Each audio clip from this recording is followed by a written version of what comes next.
Kondapur division Siddique Nagar లో 5 అంతస్తుల భవనం పక్కకు ఒరగడంతో స్థానికులు భయాందోళనతో పరుగులు తీశారు. భవనం పక్కనే మరో బిల్డింగ్ నిర్మాణ పనులు జరుగుతున్నాయి. సెల్లార్ కోసం తవ్విన గుంత కారణంగా ఆ వైపున భవనం పిల్లర్లు కుంగడంతో పక్కకు ఒరిగిందని స్థానికులు చెబుతున్నారు. సమాచారం తెలుసుకున్న జీహెచ్ఎంసీ హైడ్రా అధికారులు రంగంలోకి దిగారు. సమీప భవనాల్లో నివాసం ఉంటున్న వారిని ఖాళీ చేయిస్తున్నారు. ఏ క్షణంలో భవనం కూల్తుందోనని స్థానికులు బిక్కుబిక్కుమని గడుపుతున్నారు. ఘటనకు సంబంధించి శేరిలింగంపల్లి జోనల్ కమిషనర్ స్పందించారు. ఒరిగిన భవనానికి కారణమైన యజమానిపై చర్యలు తీసుకుంటామన్నారు.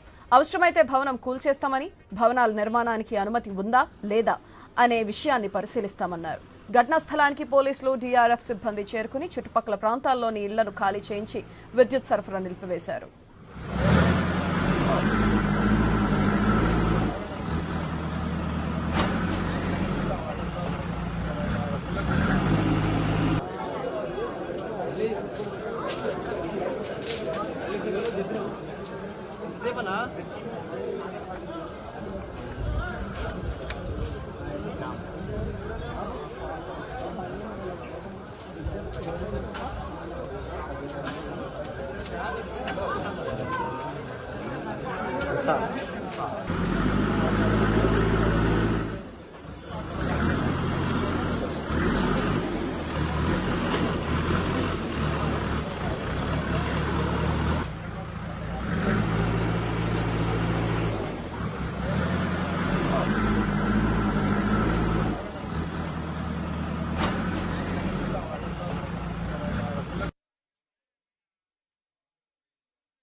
కొండాపూర్ డివిజన్ సిద్దిక్ నగర్ లో 5 అంతస్తుల భవనం పక్కకు ఒరగడంతో స్థానికులు భయాందోళనతో పరుగులు తీశారు. భవనం పక్కనే మరో బిల్డింగ్ నిర్మాణ పనులు జరుగుతున్నాయి. సెల్లార్ కోసం తవ్విన గుంత కారణంగా ఆ వైపున భవనం పిల్లర్లు కుంగడంతో పక్కకు ఒరిగిందని స్థానికులు చెబుతున్నారు. సమాచారం తెలుసుకున్న జీహెచ్ఎంసీ హైడ్రా అధికారులు రంగంలోకి దిగారు. సమీప భవనాల్లో నివాసం ఉంటున్న వారిని ఖాళీ చేయిస్తున్నారు. ఏ క్షణంలో భవనం కూల్తుందోనని స్థానికులు బిక్కుబిక్కుమని గడుపుతున్నారు. ఘటనకు సంబంధించి శేరిలింగంపల్లి జోనల్ కమిషనర్ స్పందించారు. ఒరిగిన భవనానికి కారణమైన యజమానిపై చర్యలు తీసుకుంటామన్నారు. అవసరమైతే భవనం కూల్చేస్తామని, భవనాల నిర్మాణానికి అనుమతి ఉందా లేదా అనే విషయాన్ని పరిశీలిస్తామన్నారు.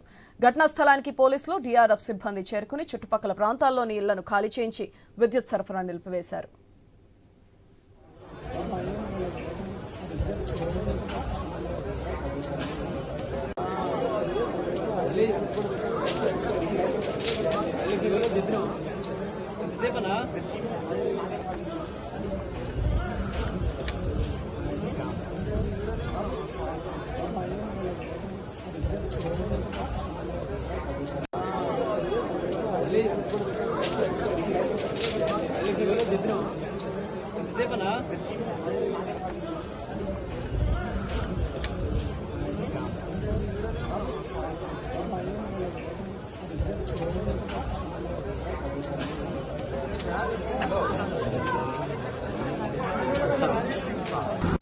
మా ఇంటి పక్కన ఇల్లు కన్స్ట్రక్షన్ జరుగుతుంది సార్. అయితే ఇట్లా మా ఎదురుగా మా ఫ్రెండ్ ఉంటాడు, ఆయన ఫోన్ చేసిండు, మీ ఇంటికాడ ఇట్లా పెద్ద గుంత తీస్తున్నారు, ఒకసారి వచ్చి చూసుకో అయిదని అన్నాడు సార్. అంటే సరే అని చెప్పి నేను వచ్చినా సార్. చూసారు పెద్ద గుంత తీసింది. వాళ్ళని అడిగిన, ఇట్లా ఏంది ఇంత పెద్ద గుంత తీస్తున్నారు, మాకు ఇబ్బంది అయితే అంటే ఏం లేదు, మేము ప్లేస్ వదిలిపెట్టి కడుతున్నాం, నీకేం ఇబ్బంది కాదు అని చెప్పారు సార్. చెప్పగానే ఇంకా సరే ఇంటి పక్కన కడుతున్నారు, సిమెంట్ ఏదో నీళ్లు పడితే గానీ కూలిపోయేంత వరకు వాళ్ళు చేస్తారని నేను అనుకోలేదు సార్.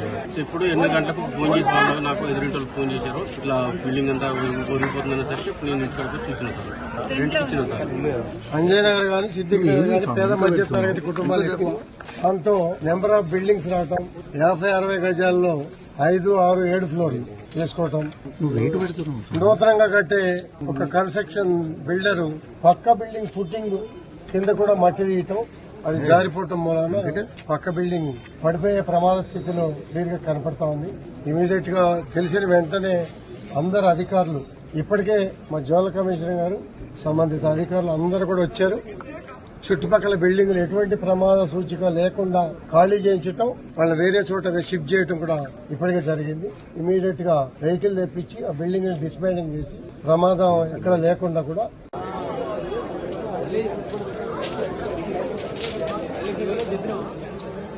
Hello.